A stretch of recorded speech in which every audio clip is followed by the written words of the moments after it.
کہ منسٹر کس کے نام کمرہ ہے اور کون رہتی ہے خاتون, کون منسٹر اس کو ملنے آتا ہے, یہ چیز ہے. میرے ساتھ الزام نہیں لگایا. میں نے کہا کہ ہم ایک قوم کے رہبر ہیں, اگر ہمارے ارد گرد کوئی غلط کام ہے تو اس کا نوٹس لینا چاہیے. آج الحمدللہ پارلیمنٹ کو صاف کیا گیا, سینکڑوں شراب کی بوتلیں ملی ہے اور بلکہ کافی تعداد میں ملی ہے. تو اگر یہ اس کو جمشید دستی صاحب وہ بوتلیں تو کوئی بھی وہاں پہ پھینک سکتا ہے, آپ کے کمرے کے باہر سے بھی ملی ہے, اس کی کیا گارنٹی ہے کہ یہ وہیں پہ آئی ہیں یا پلانٹ نہیں کی گئی اور پارلیمنٹیرینز کو بدنام کرنے کی سازش نہیں ہے؟ جمشید دستی کو پھانسی پہ لٹکا دو, کیونکہ میں نے کوئی آسمانی مخلوق کی بات کی. اس ملک کے غریب مزدوروں کو چھوٹی چھوٹی چیزوں پہ لٹکایا جاتا ہے, تو یہ بھی کوئی آسمانی مخلوق نہیں ہے. یہ بہت بندے ہو رہے ہیں, مجرم بھی ہو رہے ہیں, ویڈیو ہے میرے پاس, کنجر بھی لگ گئے, شرابیں بھی آتی ہیں. برٹش چارہ صاحب کو بتا دو روزانہ اس کی سابقہ پارٹی کے بھی لوگ ہیں, مسلم لیگ نون کے بھی لوگ ہیں, اور میں کبھی سچ بولوں نا مجھے شہرت کی ضرورت ہے. میں گزارش کروں گا دستی صاحب, میں چھوٹی سی گزارش کروں, ممبران کے ذاتی کریکٹر کے اوپر ہمارا اس طرح حق نہیں ہے کہ ہم ٹیلی ویژن کے اوپر بیٹھ کے پروگرام کریں.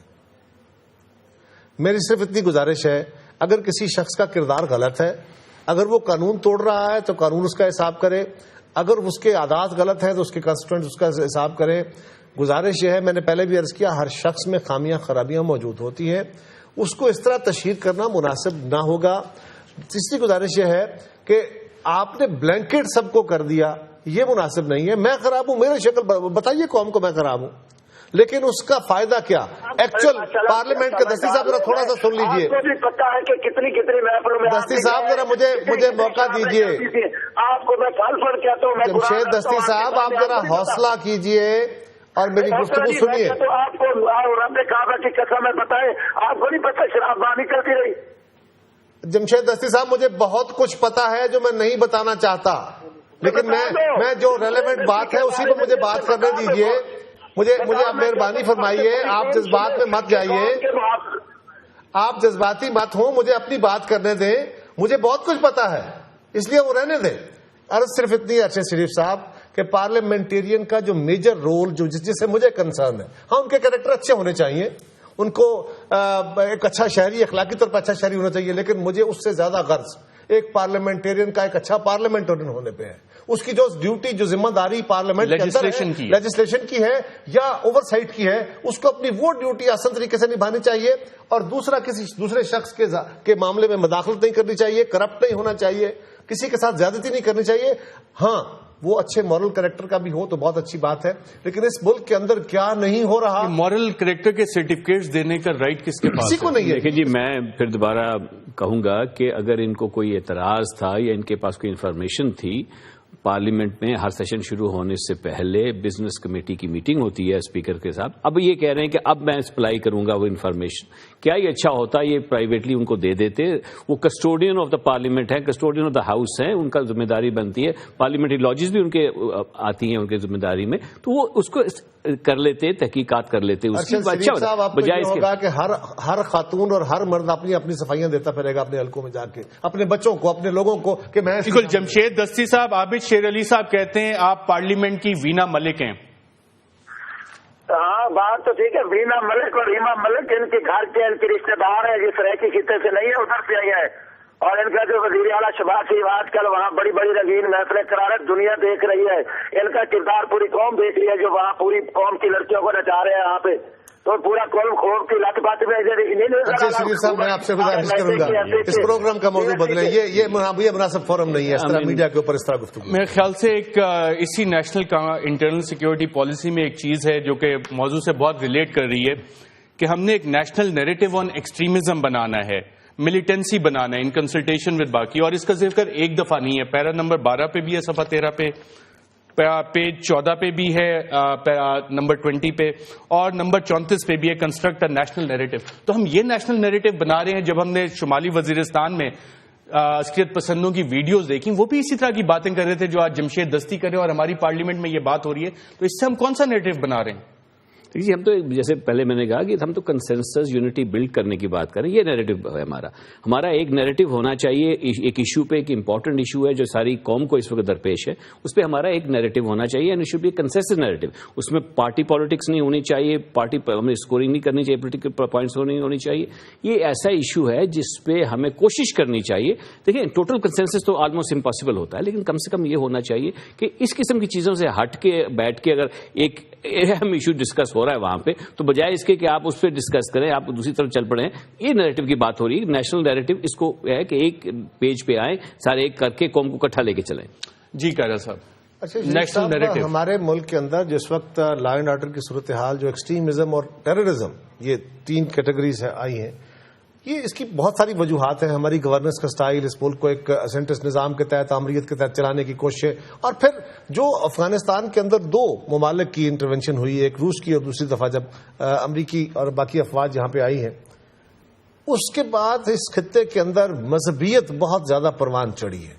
ہر دور میں کے اندر کبھی امریکیوں نے پاکستانی حکومت اور دنیا کے ساتھ مل کے یہاں پہ مذہبیت کو پروان چڑھایا, اس پورے معاشرے کو ایکسٹریمسٹ بنایا اور ایکسٹریمزم کو ایک ہتھیار کے طور پہ استعمال کیا, اور کبھی امریکیوں کے خلاف ایکسٹریمزم کو ایک ہتھیار کے طور پہ استعمال کیا گیا. اب اس کی لپیٹ میں ہم خود ہیں. کبھی ہم نے اسٹریٹجک ایسٹ کے طور پہ اس کو استعمال کرنے کی کوشش کی. آج نیریٹو یہ ہے, ہم نے سبق سیکھ لیا, امریکیوں نے بھی سیکھ لیا, جو دنیا میں طاقتور 3 قومیں اس وقت بے مہار ہوئے بیٹھے, ان کو بھی سبق آ گیا. ان کے اپنے گھر میں جب آگ لگی, جب گھر کے اندر ہاؤس اپنا کانسٹیٹوئنسی ان کی جو ہے وہ ڈسٹرب ہونے لگی, اور افغانستان کے اندر طویل جنگ کے بعد تو ان کا نیریٹو بھی بدلا ہے. انہوں نے بھی ڈائلاگ کا پروسیس شروع کرنے کی باتیں کی ہیں. افغانستان کے اندر بھی نیریٹو بدلا ہے. آج پاکستان کے اندر جو عمل کرنے کی ضرورت ہے وہ یہ ہے کہ ہم نے اس ملک کے اندر غیروں کا جہاد کرنے, ہر دنیا کے ملک میں جا کے اپنا پاکستان کا جھنڈا لہرانے اور فتح کی شادیانے بجانے کا جو ایک خواب دیکھ رہے ہیں, اس سے باہر نکل کے اسٹریٹجک ایسٹ کے طور پہ ایکسٹریمزم کو استعمال کر کے ہم دیکھ چکے ہیں. یہ مانسٹر کبھی کام کا نہیں ہوگا, یہ لمحاتی طور پہ کام کرے گا, لیکن الٹیمیٹلی اب اس کو ڈسمنٹل کرنے کا وقت آ گیا ہے. پہلے ہی بہت لیٹ ہو گیا. ڈسمنٹل کیسے ہوگا؟ ڈسمنٹل کرنے کے لیے یہ ایک پالیسی نہیں, یہ خالی پالیسنگ کا نظام نہیں کرنا ہوگا, بلکہ آپ نے ساتھ کلچرل پالیسی کو, اپنے ایجوکیشنل پالیسی کو. یہ بریک کے بعد میں آپ سے پوچھتا ہوں کہ کیسے چینج ہوا. کلاسر صاحب, یہ جو نیشنل نیریٹو ایک آپ نے شیپ کرنا ہے اس پہ, اور جمشید دستی صاحب جس طرح کی یہ باتیں پارلیمنٹ میں لے کے آئے, اس سے وہ نیریٹو شیپ ہوگا ہمارا یا نہیں؟ اچھا, جیسے یہ قائرہ صاحب کہہ رہے تھے, یہ کوئی آج کی ایک دن کی بات نہیں ہے کہ دستی صاحب نے بات کہہ دی ہے تو اس سے یکدم ہمیں احساس ہوا ہے کہ ہمارا نیریٹو ٹھیک نہیں ہے. یہ جنرل جا کے دور سے جس طرح کی ملیٹنسی کو اسٹیبلشمنٹ نے اس کو پیٹرنیج دیا ہے, ابھی بھی دیکھ لیں کہ ہم نے کوئی سبق سیکھے نہیں ہے. اچھا, بڑی مزے کی بات ہے, پالیسی میں تو لکھ دیا ہے آپ نے افغانستان میں ہم نے جو کچھ کیا, جو مار کھائی, بچے مروائے, اور لوگوں کے بچے مروائے, نہ جرنیلوں کے مرے, نہ سیاستدانوں کے مرے, نہ کسی اور کے مرے ہیں, یا غریبوں کے بچے مرے ہیں یہاں پہ, نہ مولویوں کے مرے, اور نہ مولویوں کے مرے ہیں, اور ان کے بچے امریکہ پڑھتے رہے ہیں. یہ بڑے بڑے جو یہاں پہ جہاد کرا رہے تھے افغانستان میں, ان کے اپنے بچے افغانستان سے نہیں, وہ وہاں سے پڑھ کے آ رہے تھے. ابھی بھی دیکھ لیں ہماری اسٹیبلشمنٹ کا, آپ دیکھیں کہ وہ ماضی سے کیا سیکھے. مولانا مسعود اظہر کو دوبارہ لانچ کیا گیا کشمیر میں. آپ اندازہ کریں, ہماری بہادری دیکھیں, ہماری عقل مندی دیکھیں کہ ایک فرنٹ ہم سے سنبھالا نہیں گیا. انہوں نے وہاں پہ ٹیلی فون کے ذریعے مولانا مسعود اظہر صاحب نے وہاں پہ بہت بڑے اجتماع سے خطاب کیا وہاں کشمیر میں, اور بہت سارے لوگ وہاں پہ اکٹھے ہوئے ہیں. آپ اسٹیبلشمنٹ کو دیکھیں, ہماری رولنگ لیڈ کو دیکھیں. میں یہ سمجھتا تھا کہ شاید اس میں ہماری پولیٹیکل لیڈ جو ہے کچھ نہ کچھ بیٹھ کے بات کرے گی آپ کی ملٹری لیڈ سے کہ حضور ہم ذرا یہ افغان بارڈر سنبھال لیں, ہم طالبان سے لڑ رہے ہیں, یا دوبارہ آپ جا کے پراکسی وار وہاں کشمیر میں نہیں شروع کریں. لہٰذا یہ وقتی طور پر نیریٹو وہاں پہ تو ان کو غلط لگ رہا ہے افغانستان میں, لیکن وہی نیریٹو جو ہے اب آپ کشمیر میں شروع کرنا چاہتے ہیں. 1.5 لاکھ بندہ ہم نے پہلے مروایا, کشمیری یوتھ مروائیے اور پوری کی پوری ایلیمینیٹ کروائیے. کیوں کہ بھارت کو مذاکرات پہ لانے. یہ جناب مشرف صاحب نے باقاعدہ ایک سوال کے جواب میں کہا تھا, ان سے پوچھا گیا کہ حضور آپ نے 1 لاکھ وہاں کشمیری مروا دیا ہے تو اس کا کیا نتیجہ نکلا. انہوں نے بڑے فخر سے کہا تھا کہ آپ اس کو چھوٹی بات سمجھتے ہیں کہ 1 لاکھ بندہ مروا کے ہم نے مجبور کر دیا انڈینز کو ہمارے ساتھ ڈلاک کریں. وہاں ڈلاک کروانے کے لیے 1 لاکھ بندہ ہمارے اسٹیبلشمنٹ نے مروایا ہے. یہ روتھلیس اسٹیبلشمنٹ ہے. کلاسر صاحب, مجھے ایک بریک پہ جانا ہے. ناظرین ایک وقفے کے بعد دوبارہ حاضر ہوتے ہیں اور یہ جاننے کی کوشش کریں گے کہ یہ نیشنل انٹرنل سیکیورٹی پالیسی کا جو ڈرافٹ ہے یہ چون چون کا مربع ہے, اور اگر ہے واقعی ایسا ہے تو یہ کیوں ہے, اور اس کے ساتھ ساتھ خوفزدہ حکمرانوں کے خفیہ اجلاس کہاں پہ ہوئے اور کیوں ہوئے. ایک وقفے کے بعد.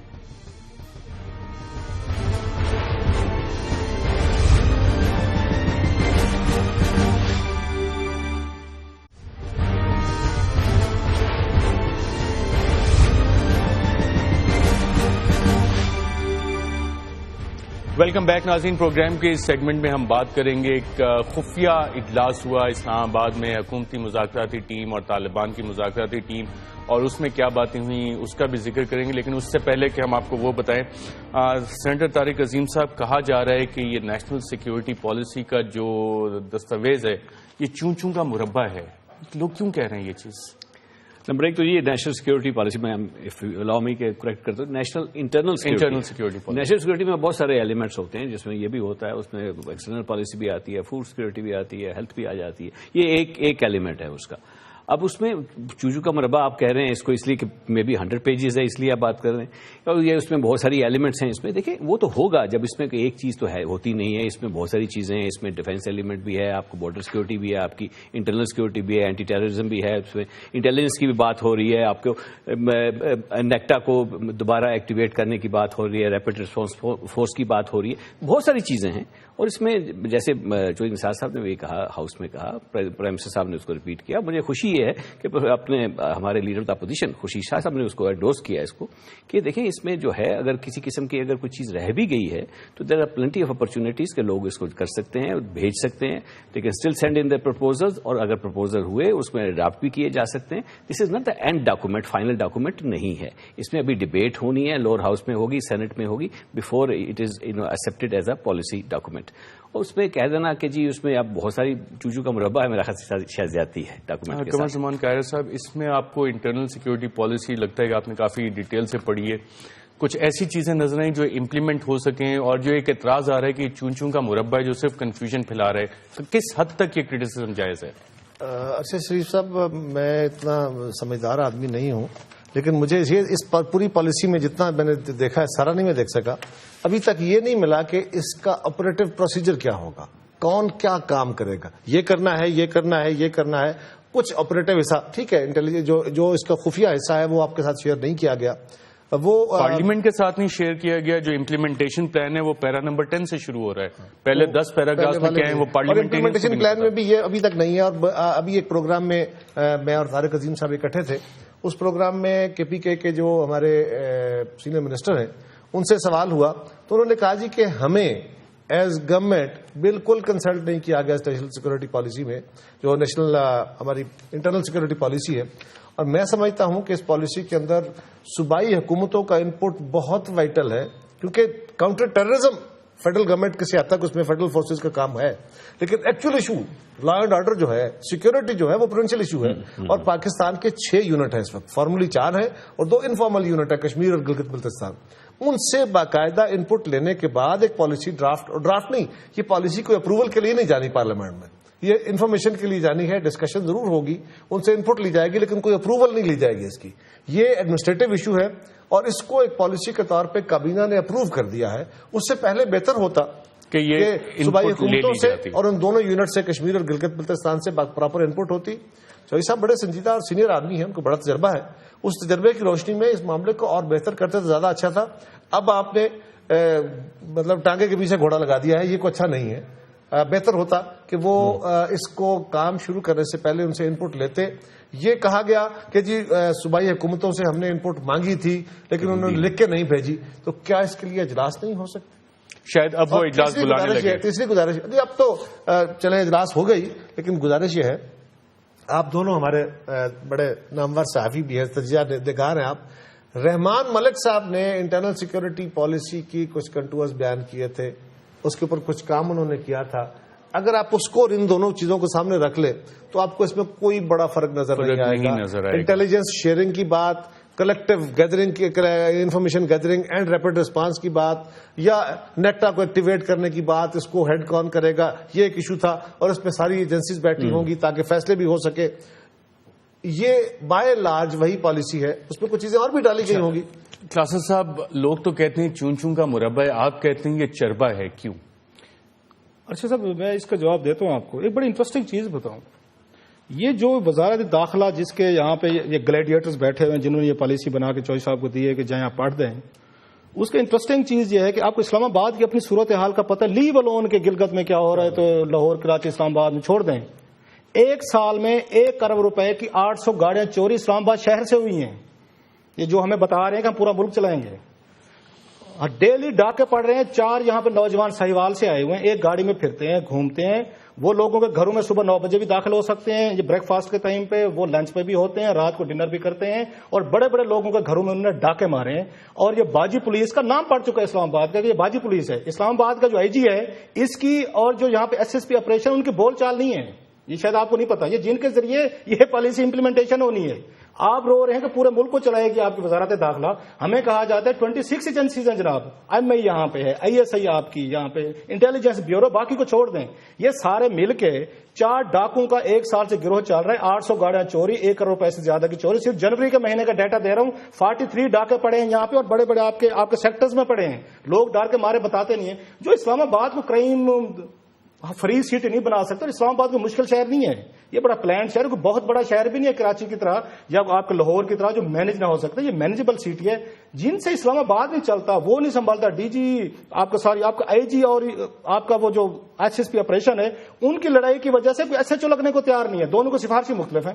یہ بڑی انٹرسٹنگ آپ کو انسائڈ اسٹوری بتا چکا ہوں. اور وہ جو ڈی جی, کون ہے سفارشی؟ یار آپ کو ارشد صاحب بچے والے, آپ بالکل آپ اتنے بھولے نہیں ہیں جتنی شکل آپ سے آپ بھولے لگتے, سب سمجھتے ہیں. اب آپ یہ بچوں کی ایکٹنگ نہ کریں. ٹھیک سر.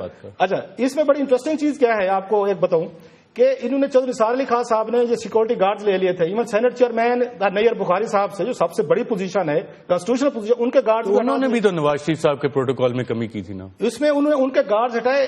اچھا, ان کے پاس چودھری صاحب کو ایک داد دینی چاہیے. ان کے پاس صرف 2 گارڈز ہیں, یہ چودھری نثار علی خان صاحب کے پاس. جو S S P operation doctor یہ رضوان صاحب ہیں, 12 گارڈ رکھے ہوئے انہوں نے. تو یہ نواز شریف صاحب کی سیکورٹی پنجاب گورنمنٹ کرتی تھی. ان کو فیڈرل سیکورٹی کی طرف سے بلٹ پروف گاڑی اور ان کے ساتھ حملہ اس وقت تک رہا جب تک ہماری گورنمنٹ, اس کے بعد مجھے نہیں پتا کیئر ٹیکر گورنمنٹ نے ہٹایا. ڈیلیگیشن ایک ملنے ان سے گیا تھا تو وہ لسٹ میں کافی نیچے کر کے بٹھایا تھا سابق وزیر اعظم نواز شریف صاحب. اس لیے اچھا, اگر انہوں نے کیا بھی تھا تو آپ اس طرح کرتے ہوتے. بات سیکورٹی کی کر رہے ہیں, نامینیٹڈ وزیر اعظم بھی ہو چکے تھے. میرا یہ خیال ہے چودھری صاحب کی مان لیتے نیت ٹھیک ہوگی, لیکن جو ان کی جیب میں سکے ہیں نا, یہ کھوٹے سکے صاحب, اس پہ بات کرنے. اب انٹرسٹ ایک بات, آپ اس دن موجود تھے جس دن چودھری نثار علی خان صاحب نے 8-10 صحافیوں کو پنجاب ہاؤس بلایا تھا, بریفنگ دی گئی تھی, آپ بھی موجود تھے.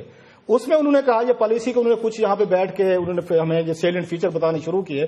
انہوں نے کہا جی کہ یہاں 26,000 بندہ یہ مرا ہے پاکستان میں پچھلے, اور غلط کہتے ہیں 50,000 مرا. یہ بڑا, یہ میڈیا نے ایک یہاں پہ غلط یہ فگر دیا ہوا ہے. تو ہمارے کسی ایک دوست نے پوائنٹ آؤٹ کیا تھا کہ چودھری صاحب آپ نے اپنا اس کا ابتدایا پڑھا ہے رپورٹ کا. انہوں نے کہا میں پوری رپورٹ پڑھی, میں نے تو بنائی ہے. انہوں نے کہا جی دوسرا پیرا پڑھیں, اس پہ تو آپ نے خود لکھا ہے کہ 50,000 بندہ مرا ہے. جس پالیسی کو چودھری نثار علی خان صاحب نے خود نہیں پڑھا, یہ آپ اس کے گواہ ہیں, یہ میں کوئی ہوائی بات نہیں کر رہا. چودھری صاحب نے یہ پالیسی نہیں پڑھی.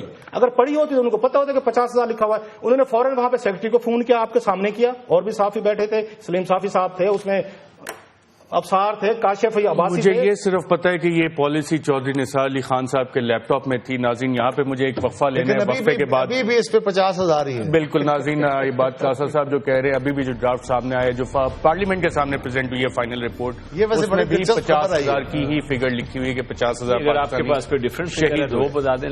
یہی ڈفرنٹ فگر طارق عظیم صاحب سے پوچھیں گے کہ قومی اسمبلی میں کیا فگر پیش ہوئی تھی. ناظرین یہاں ایک وقفہ لینا ہے, اور اہم باتیں اس قومی داخلی سیکورٹی پالیسی کے حوالے سے اور خفیہ اجلاس کے حوالے سے ایک وقفے کے بعد.